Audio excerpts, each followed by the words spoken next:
تو میرے عزیز آپ اس بات کو سمجھیں کہ ہمارے اخلاقی رویے، ہمارا کردار، ہمارا لب و لہجہ، ہم نا ڈنڈے کے زور پر حکومت قائم کرنا چاہتے ہیں۔ آپ کو پتہ ہے بہت سارے ملکوں میں دین گیا اور پھر اللہ تعالیٰ معاف کرے بعض جگہ پہ دینی اقدار کو، دینی لوگوں کو زوال بھی آیا۔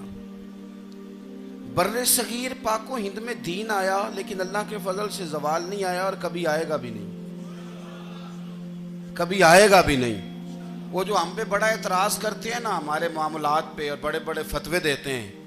یہ بات وہ بھی کہتے ہیں کہ ان کے دلوں میں عشق رسول کی شمع بہت زیادہ فیروزہ ہے، یہ بیگانے بھی مانتے ہیں۔ کیوں بھلا؟ اس کی وجہ سمجھیں، ہمیں جو دین پڑھایا ہے وہ صوفیاء نے پڑھایا ہے، اور صوفی جو دین پڑھاتا ہے نا اس کا لب و لہجہ میٹھا بڑا ہوتا ہے، اس کے لب و لہجے میں اخلاص بڑا ہوتا ہے، اس کے لب و لہجے میں للہیت بڑی ہوتی ہے، تلخی نہیں ہوتی۔ تو وہ دین پڑھاتے نہیں، وہ گھول کے پلا ہی دیتے ہیں۔ انہوں نے نا لوگوں سے پیار ڈالا، لوگوں کی ان کے ساتھ محبت ہو گئی، پیار ہو گیا، پھر انہوں نے میٹھے انداز میں لوگوں کو دین سمجھایا، ان کو اچھے طریقے سے اچھے لب و لہجے میں دین کی اور خیر کی باتیں ان تک پہنچائیں۔ اس کا فائدہ یہ ہوا میرے عزیز کہ لوگوں کی روحوں تک دین اتر گیا ہے۔ ہمارے وہ بچے جن کی عمریں ابھی بالکل چھوٹی ہوتی ہیں، 4 سال 5 سال کی، وہ بھی رسول پاک کا نام لیتے ہیں تو بڑے وجد کے عالم میں لیتے ہیں۔ کیوں؟ اس لیے کہ ہمارے بزرگوں نے ہمیں اچھے طریقے سے، اس لیے نبی پاک صلی اللہ تعالیٰ علیہ وسلم نے فرمایا کہ حسن اخلاق والا آدمی اپنے اخلاق کی بنیاد پر نفلی روزہ رکھنے والوں اور رات کو قیام کرنے والوں سے زیادہ فضیلت حاصل کر لیتا ہے، اس لیے کہ اس کا اخلاق، اس کا لب و لہجہ، اس کا انداز، اس کی گفتگو، وہ جو گفتگو اس کی ہوتی ہے وہ اتنی میٹھی ہوتی ہے کہ لوگوں کے دل نہیں ٹوٹتے، بلکہ بعض اوقات اس کی گفتگو کی وجہ سے جو غم زدہ آدمی ہوتا ہے اسے سکون مل جاتا ہے، اسے تسلی۔ دیکھیں، انسان نے انسان رہنا ہے، اس نے نہ فرشتہ بننا ہے معاذ اللہ، نہ اس نے خدا بننا ہے، اس نے انسان رہنا ہے، لیکن وہ کچھ بھی نہیں کسی کا سنوار سکتا، صرف اتنا ہے کہ اگر آنے والے کی وہ صرف اشک شوئی کر دے،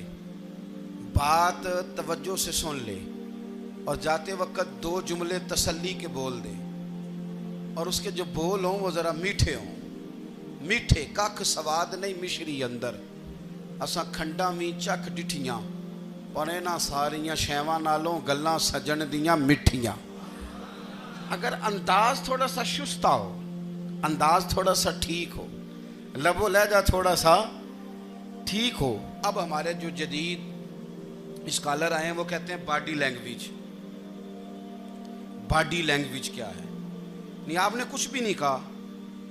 لیکن کسی بندے کی طرف دیکھ کے نا آپ تنزن ہنسے ہیں، صرف تکلیف ہوتی ہے کہ نہیں؟ تو آپ نے بات تو کی کوئی نہیں، اس کا مطلب ہے لفظوں کا نہیں، لہجوں کا بھی اثر ہوتا ہے، لہجوں کا بھی اثر ہوتا ہے۔ جو لہجے ہوتے ہیں یہ بڑے دیر پا ہوتے ہیں، ان کے اندر بڑی مسکراہٹ ہوتی ہے، ان کے اندر بڑا پیار ہوتا ہے، اور آپ ترشروح ہو کے جب کوئی کام کرتے ہیں، سخت ہو کے کوئی کام کرتے ہیں، تو پھر اس کے اندر حسن نہیں رہتا، خوبصورتی نہیں رہتی۔ نبی پاک علیہ السلام کا فرمان سنیں، میں بات کو سمیٹوں، کلیجہ ٹھنڈا کرتا ہے۔ حضور نے فرمایا قیامت کے دن میرے زیادہ قریب وہ لوگ ہوں گے جن کے اخلاق زیادہ اچھے ہوں گے، ان کو نہ ذرا نیڑے جگہ ملے گی، قرب میں ذرا جگہ ملے گی، قرب میں۔ اساں جے ہاں گناہیاں دا جدوں اعمال نامہ پھرول ہوئے، ذرے ذرے نے سامنے آ جانے، جو جو منہ تھی بولیا بول ہوئے، اساں کول حضور دے بیٹھ رہنے، لکھ عمل ترکڑی تول ہوئے، او دے کولوں کی رب نے حساب لینا جیڑا بیٹھا ہی محمد دے کول ہوئے، او دے کولوں کی رب نے حساب لینا، بیٹھا ہی حضور دے۔ تو نبی پاک نے فرمایا بیٹھ جاؤ گے میرے قریب، پر شرط ہے اخلاق اچھا ہونا چاہیے، تمہارا لب و لہجہ شستہ ہونا چاہیے، جگہ نیڑے مل جائے گی، نیڑے جگہ مل جائے گی، پر پہلے آنے والوں کو نہیں۔ کوئی کہے میں پہلے گیا ہوں تو مل گئی، نہ اسے ملے گی جس کا اخلاق اچھا ہے، جس کا لب و لہجہ ٹھیک ہے، جس کا انداز فکر